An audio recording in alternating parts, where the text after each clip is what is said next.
Meus irmãos, a paz do Senhor. Meus queridos, vamos dar início à nossa quinta lição. Hoje nós teremos a oportunidade de observar os dons de elocução. O texto áureo encontra-se em 1 Coríntios, capítulo 14, versículo 2 e 3, que nos diz assim: porque o que fala língua estranha não fala aos homens, senão a Deus, porque ninguém o entende, e em espírito fala de mistérios. Mas o que profetiza fala aos homens para a edificação, exortação e consolação. A verdade prática diz o seguinte: os dons de profecia, de variedade de línguas e de interpretação das línguas são para edificar, exortar e consolar a Igreja de Cristo. O objetivo é apresentar os dons de elocução, e a primeira parte da introdução nos diz o seguinte: o estudo da lição desta semana concentrar-se-á nos 3 dons classificados como os de elocução: profecia, variedade de línguas e interpretação das línguas. Os propósitos desses dons especiais são os de edificar, exortar e consolar a Igreja de Cristo. Pois bem, irmão, então hoje nós vamos encerrar o primeiro ciclo de estudos. Depois da introdução, nós já tivemos a oportunidade de estudar os dons de revelação, onde podemos ver individualmente o estudo sobre sabedoria, ciência e discernimento de espíritos. Logo em seguida, veio os dons de poder, onde também estudamos os dons de fé, os de curar e os de operação de maravilhas. Hoje teremos a oportunidade de dar uma boa olhada individualmente em cada um desses últimos 3 dons, que são línguas estranhas, interpretação das línguas e profecia.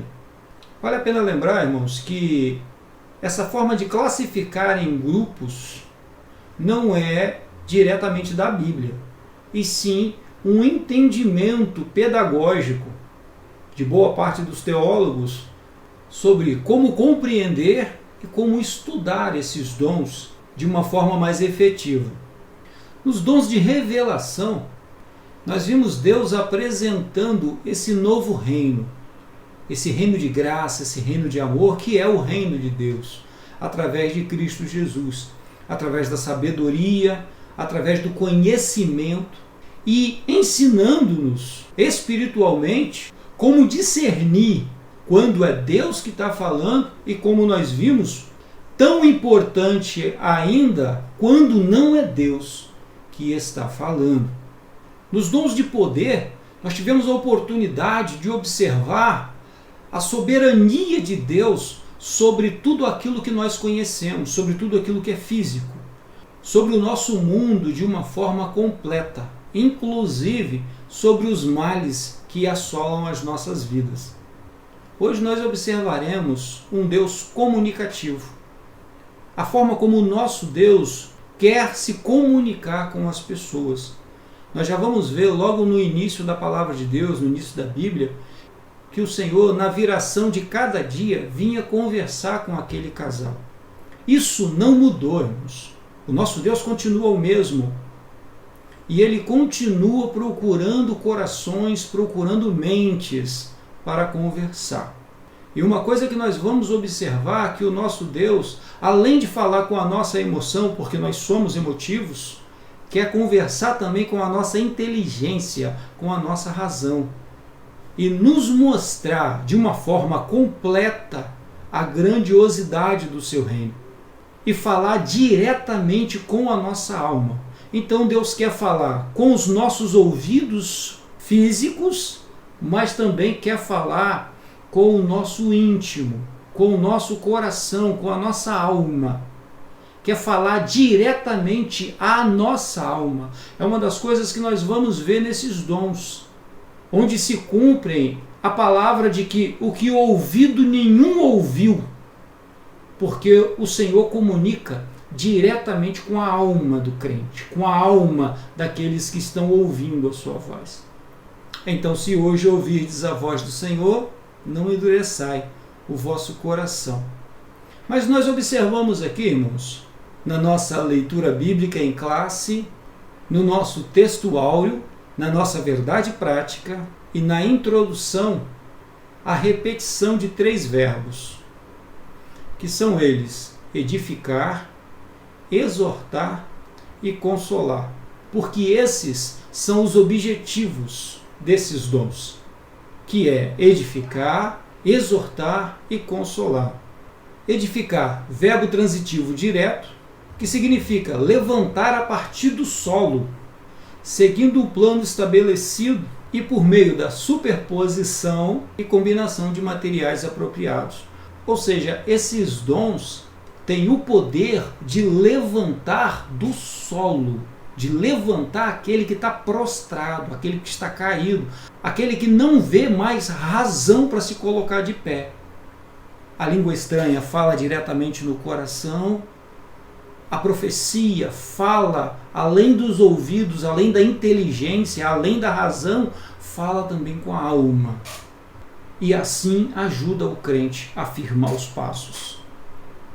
Exortar também é verbo transitivo direto, que significa dar estímulo a, animar, estimular. Então, após edificar esse crente, após colocar esse crente de pé, o Espírito Santo, através da língua, através da profecia, estimula essa pessoa a continuar caminhando, a ir mais adiante, a dar mais um passo. Não foi disso que foi dito diretamente a Moisés pelo Senhor, diante do Mar Vermelho? Mande que o povo marche, mande que o povo continue a caminhar, e vocês vão ver o grande livramento que eu vos darei hoje. Consolar, que também é verbo transitivo direto, significa aliviar ou tentar aliviar a dor, o sofrimento, a aflição de outrem ou a própria, com palavras, recompensas, promessas e etc. Ou seja, esses dons, eles trabalham diretamente nisso, que é a forma como o Senhor comunica conosco, que é nos animando, que é nos incentivando, que é nos colocando de pé outra vez e nos dando objetivo, esperança, reforçando a nossa fé para continuarmos a caminhar. Então, baseados no capítulo 12 da primeira carta aos Coríntios, o versículo 7 e também o versículo 10 ao 12, e logo depois, capítulo 14, versículo 26 a 32, o primeiro dos 3 dons que estudaremos hoje é o dom de profecia, ou o dom de profetizar. Sempre lembrando, irmãos, que nós precisamos do apoio dos irmãos. É um canal que está iniciando agora e os irmãos bem entendem a dificuldade do começo. Assim sendo, peço aí que os irmãos nos ajudem compartilhando esses vídeos, convidando outras pessoas para participar conosco desse estudo da Palavra de Deus através da Escola Bíblica Dominical. E se é a sua primeira vez aqui, não esqueça de inscrever-se, se te agrada, e de deixar seu comentário, que também é muito importante para o nosso crescimento. Amém? Quando nós olhamos, irmãos, as profecias, ou a manifestação dessas profecias, sempre devemos olhar também o Velho Testamento, porque os maiores exemplos encontram-se no Velho Testamento. Não da forma como se faz hoje, mas o início das profecias, o início do ofício da profecia.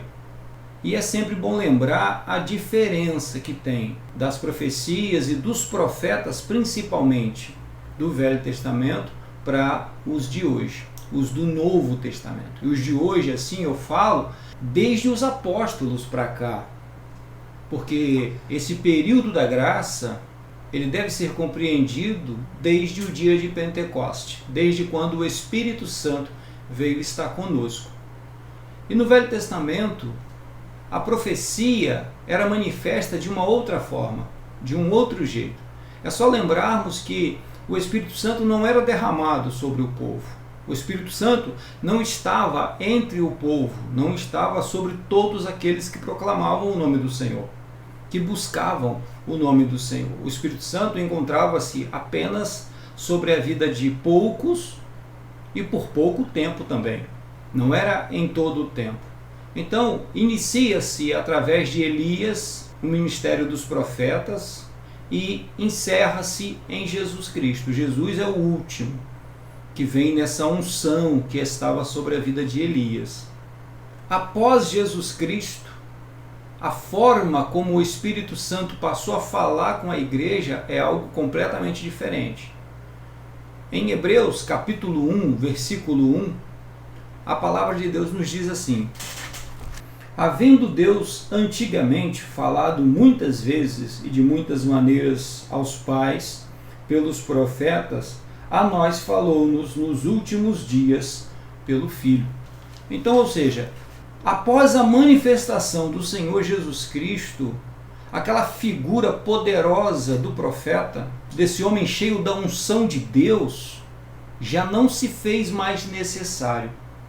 Nós iniciamos esse trimestre apresentando a noiva de Cristo. E vimos que esta noiva é identificada como o corpo de Cristo e que nós somos membros desse corpo. E a partir do momento que esse corpo, a noiva de Cristo, se tornou o agente legal da obra de Deus, já não se faz mais necessário ter essa figura no estilo de Elias, no estilo de Daniel, no estilo de Ezequiel. Não se faz mais necessário isso. Não precisamos de um novo Jeremias, porque hoje nós temos o Filho, hoje nós temos Cristo.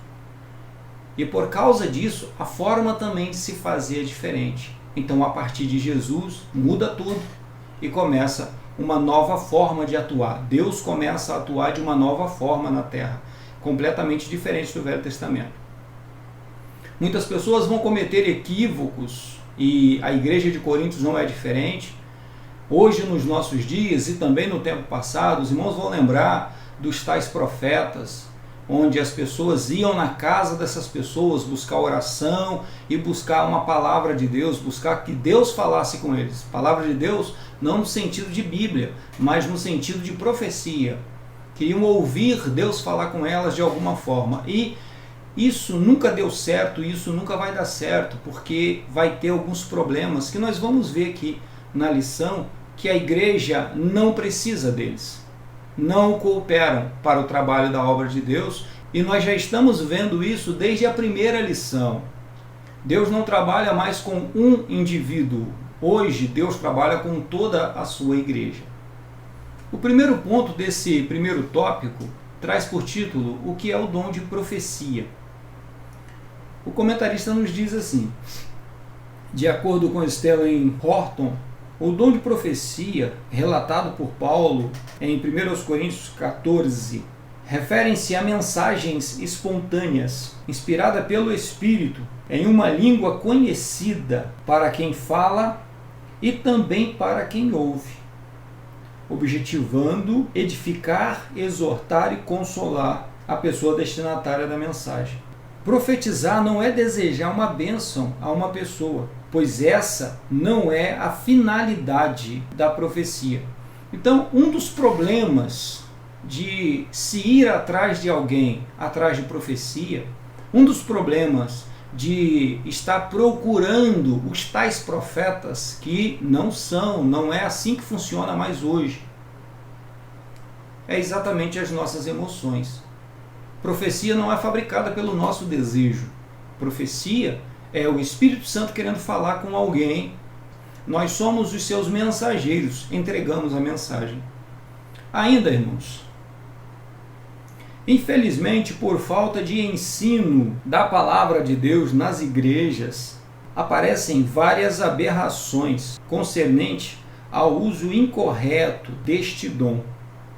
Não poucos crentes e igrejas locais sofrem com as consequências das falsas profecias.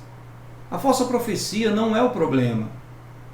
Não é um problema uma igreja receber uma falsa profecia. Não é problema uma pessoa receber uma falsa profecia. O problema é não identificar essa falsa profecia. O problema é não entender que se trata de uma profecia fabricada, de uma profecia vinda de origem que não é o Espírito Santo. E a partir disso, nos tornamos presa fácil do nosso inimigo. Para finalizar esse tópico, toda profecia espontânea deve ser julgada. Ou seja, como então que eu julgo? Através da palavra de Deus. Por isso precisa conhecer a palavra de Deus. Por isso precisa ter estudos e ter ensino sério da palavra de Deus. Por isso eu te peço para, sendo possível, compartilhe esses vídeos. Porque isso pode ajudar muitas pessoas que precisam conhecer a palavra de Deus. O segundo ponto, irmãos, é a relevância do dom de profecia. E a lição nos diz assim: os crentes de Corinto deveriam julgar as profecias quanto ao seu conteúdo e à origem de onde elas procediam, pois elas possuem 3 fontes distintas: Deus, o homem ou o diabo. Ou seja, a partir do momento que nós identificarmos a profecia, a partir do momento que a profecia cumprir esses 3 requisitos, que é de edificar, de exortar e de consolar, e a partir do momento que ela passar pelo crivo da palavra de Deus, ou seja, nós vamos ver se ela não fere as doutrinas sagradas, as doutrinas do cristianismo, assim então nós conseguiremos identificar qual é a fonte dessa profecia. Porque identificando a fonte, irmãos, nós vamos identificar a finalidade. Quando Deus fala com alguém, vai acontecer essas 3 coisas. Vai acontecer a edificação, vai acontecer a exortação e vai acontecer a consolação. Agora, quando é o homem que fala, ou é só bajulação, ou é perseguição. Das duas, uma.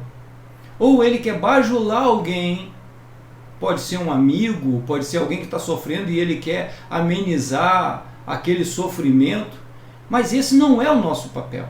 Essa não é a nossa função. Pior ainda, quando é perseguição, que quer usar esse dom para perseguir aqueles que ele julga serem dignos de perseguição e serem inimigos da obra de Deus. Tais pessoas e tais comportamentos produzem feridas expostas no meio da igreja que dá muito trabalho para o pastor, para o dirigente local conseguir trazer a cura outra vez sobre este mal, sobre esta ferida aberta. Por isso que o responsável pela igreja, irmãos, precisa estar baseado na palavra de Deus. Ter a palavra de Deus como sua base, o Evangelho de Jesus Cristo. E quando for o diabo a fonte, com certeza existe mentira e existe enganação. Existe ilusão em volta daquilo, porque a ideia é levar as pessoas para um caminho diferente daquele caminho que o Senhor nos orientou, que é seguir a Jesus, tomar a nossa cruz. Para encerrar esse ponto, o Senhor Jesus nos alertou: acautelai-vos, porém, dos falsos profetas, que vêm até vós vestido como ovelhas, mas interiormente são lobos devoradores. Mateus 7,15. Vigiemos. Essa é a proposta. Não é porque tem um dom sendo manifesto que então nós devemos simplesmente receber aquilo como se Deus estivesse falando. Não, é o próprio Deus quem diz: não, faça teste antes. Prove, tenha certeza que é Deus que está falando. O ponto 3 vai falar sobre o propósito da profecia. A profecia contribui para a edificação do crente. Porém, ainda existe muita confusão a respeito do uso dos dons de elocução, em especial o de profecia e sua função. Há líderes permitindo que as igrejas que lideram sejam guiadas por supostos profetas, que nós falávamos no início.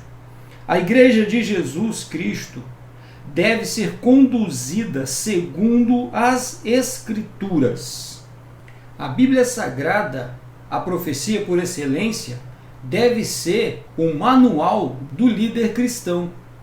Outros líderes também, erroneamente, não tomam decisão alguma sem antes consultar um profeta ou uma profetisa. Quando falta conhecimento, irmãos, a compreensão fica prejudicada. Uma das coisas que precisa ficar bem claro para o estudante da palavra de Deus é que a Bíblia não é um único livro. Por ela não ser um único livro e por ela ser composta, por isso Bíblia, pequena biblioteca, por ela ser composta de 66 livros que foram escritos por dezenas de pessoas em situações, em circunstâncias completamente diferentes e ainda mais em períodos em que Deus atuava diferente. Hoje Deus atua diferente de como ele atuava antes? Sim. Antes ele não atuava pelo Filho. Antes ele não atuava por Jesus. Hoje ele atua por Jesus. Hoje é através de Jesus que o Espírito Santo fala conosco. Antes, o profeta tinha essa unção poderosa sobre a vida dele e ele era uma das poucas pessoas. Fora ele, o rei tinha um pouquinho, o sacerdote tinha menos ainda, mas o profeta era quem mais tinha, mais retinha essa unção. Mas ninguém possuía isso, mas ninguém tinha isso. Então era necessário ser aquela bomba atômica que o profeta era. Hoje na igreja não. Hoje é todo o povo de Deus que é usado. Hoje todo o povo de Deus é que trabalha para a obra de Deus crescer. Não há necessidade de uma única pessoa fazer isso. Deus nem quer que assim seja. Deus quer que todo o seu povo trabalhe unido, trabalhe junto para que a obra dele cresça. Então, irmãos, não cabe mais no período da igreja, eu nem falo hoje não, porque eu sei que esse erro nos acompanhou por muito tempo. Mas no período da igreja, desde o dia de Pentecoste para hoje, não cabe mais a figura do profeta segundo o Velho Testamento. Hoje, Elias não tem mais utilidade. Hoje, o que tem utilidade é o servo de Deus, é o Filho de Deus, que segue a palavra de Deus, que segue o Evangelho de Jesus Cristo e foi batizado com o Espírito Santo e agora o Espírito Santo quer usá-lo nas condições da sua igreja local. Um exemplo claro disso é o dom de variedade de línguas, que é o nosso segundo tópico. O primeiro ponto, o que é o dom de variedade de línguas, o texto diz assim: de acordo com o teólogo pentecostal Thomas Hover, o dom de língua é a habilidade de falar uma língua que o próprio falante não entende, para fins de louvar, orar ou transmissão de uma mensagem divina. O que aconteceu, irmãos, naquele dia, lá em Jerusalém, o dia de Pentecostes, foi muito semelhante ao que aconteceu em Gênesis capítulo 11, versículo 9, que é o episódio da Torre de Babel. É muito semelhante àquilo. Porque foi um grande milagre operado por Deus que transformou o entendimento humano. Lá em Babel, o homem começou a falar em um outro idioma. A diferença de cá é que lá ele entendia o que estava falando. Ele entendia o que falava, mas quem o ouvia não entendia. Lógico que nem todos. O que acontece lá é que alguns grupos começaram a falar idiomas completamente diferentes de outros. E assim não havia entendimento e foram obrigados a cumprir a ordem de Deus, que era de ocupar a terra, de espalhar-se sobre a terra. Já em Jerusalém, no dia de Pentecoste, o que aconteceu é semelhante em relação ao milagre operado na fala. Começaram a falar em uma nova língua. A diferença é que eles não entendiam. Lá no dia de Pentecoste, haviam pessoas que entendiam, porque eles estavam falando em um idioma de algumas nações que ali estavam. Mas, no geral, esse dom manifesto, a pessoa não consegue compreender. A pessoa não entende o que está falando. E aí, aquelas pessoas que não participam disso, que ainda não tiveram essa experiência, vão questionar o seguinte: então por que fala? Qual a razão de falar isso? Por que permite entrar por isso que não é tão compreensível? E nos julgam, né? e por não compreender acabam tendo preconceitos, mas é exatamente isso, é por não compreender, é porque ainda não teve a experiência. Porque a partir do momento que a pessoa tem a experiência com o Espírito Santo, a partir do momento que a pessoa é tocada desse jeito e começa a falar em línguas estranhas, quem fala sabe disso, simplesmente é algo completamente diferente. É uma experiência que transcende, que não dá para explicar com palavras, só sentindo para ver, só participando para compreender do que se trata. É Deus, é o Espírito Santo atuando diretamente dentro da alma desse crente. No finalzinho do tópico, irmãos, o texto diz assim: o dom de variedade de línguas é tão importante para a igreja quanto os demais, apresentado em 1 Coríntios 12. Não existe essa de um dom melhor do que o outro. Os dons de curar não é melhor do que o dom de falar em línguas. O dom de profecia não é melhor do que o dom de falar em línguas. E assim qualquer outro dom. Porque cada dom tem a sua finalidade. Assim como não existem ferramentas melhores que as outras, cada ferramenta tem a sua utilidade, cada ferramenta tem a sua necessidade. Por exemplo, um martelo não é melhor do que um bisturi. E um bisturi não é melhor do que um martelo.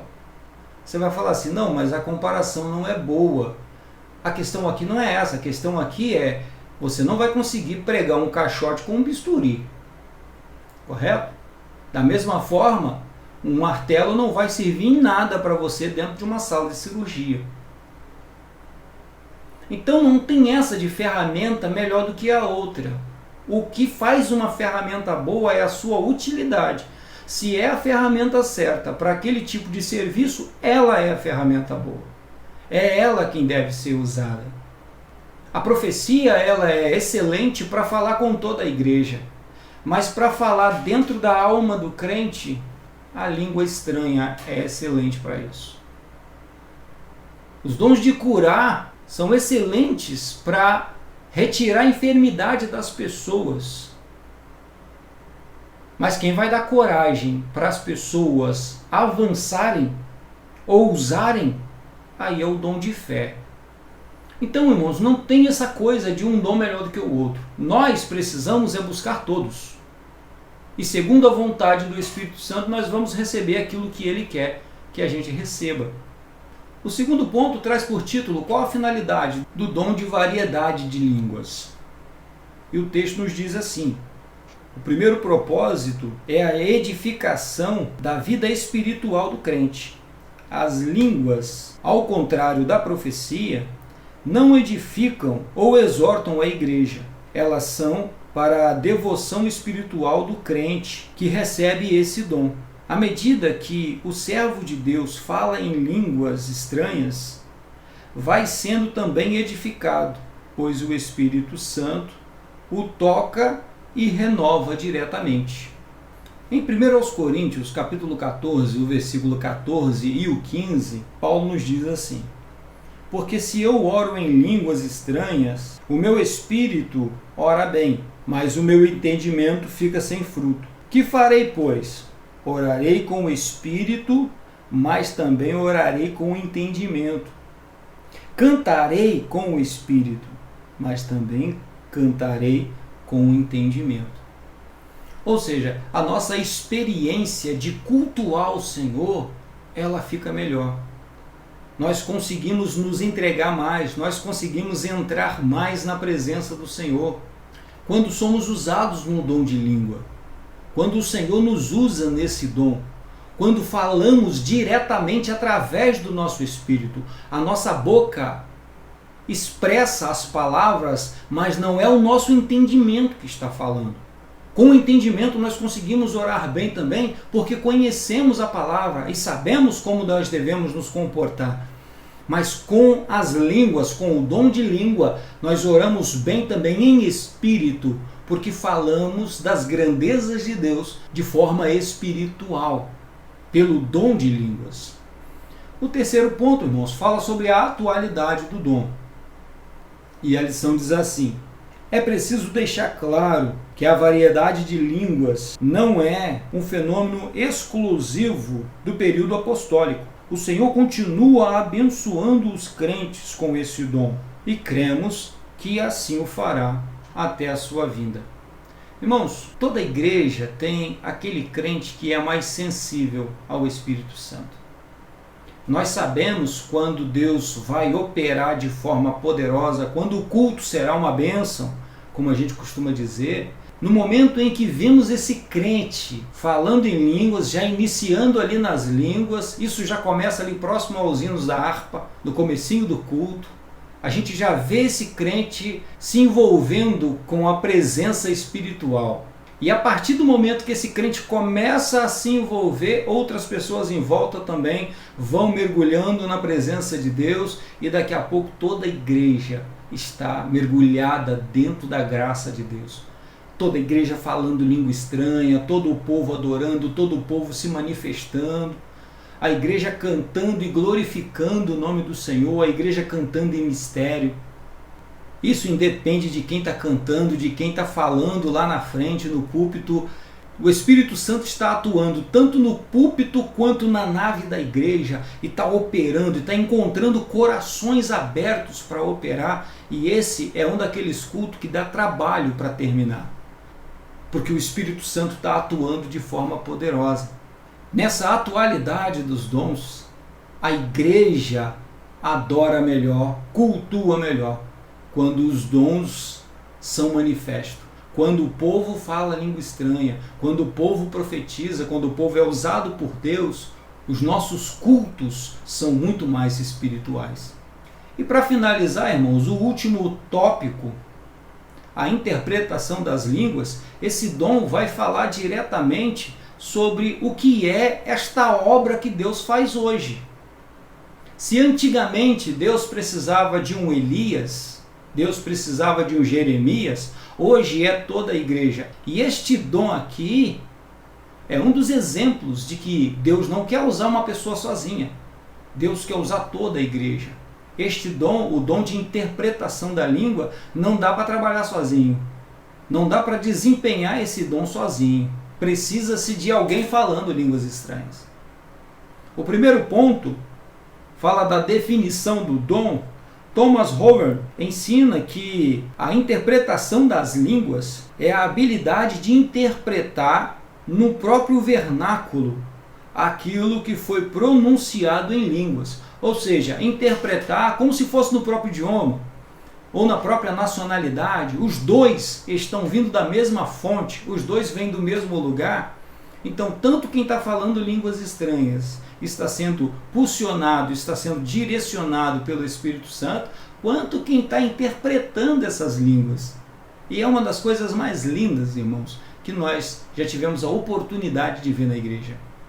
A manifestação da interpretação das línguas. Alguém levanta de um lado, falando língua estranha, sendo usado pelo Espírito Santo, e normalmente esses momentos são muito emocionais, e de repente alguém levanta em um outro ponto da igreja, no púlpito ou lá na porta da igreja, e começa a interpretar aquilo que está sendo dito em línguas estranhas. A igreja inteira se cala e o povo fica ali só ouvindo e vivenciando aquele momento.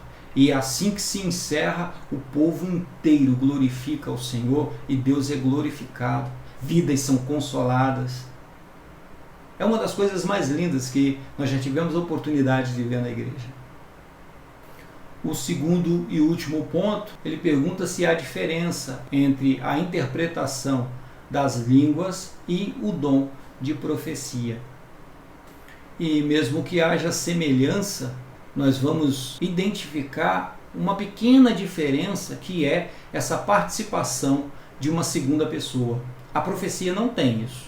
A profecia, normalmente, a mesma pessoa que está falando em línguas, ela interpreta, ou ela fala, ela entrega a profecia. Já nessa manifestação, a interpretação trabalha junto com quem fala línguas estranhas. São dons bem diferentes, mas todos eles trabalham para consolar, para edificar, para exortar, ou seja, para manter a igreja caminhando firme, Por isso precisa-se do devido conhecimento da palavra de Deus.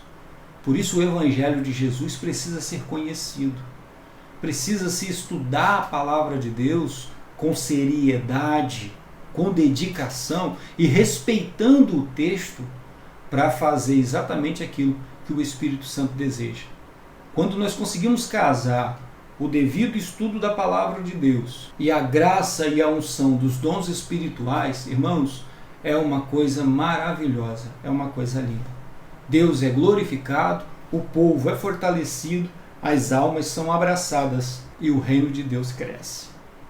Amém? Que o Senhor nos abençoe, que o Senhor te abençoe, que o Senhor abençoe a sua igreja, que o Senhor abençoe a sua casa, a sua comunidade e que todos nós possamos crescer tanto no conhecimento da palavra de Deus, quanto na graça e no poder de Deus através dos dons espirituais. Que Deus nos abençoe.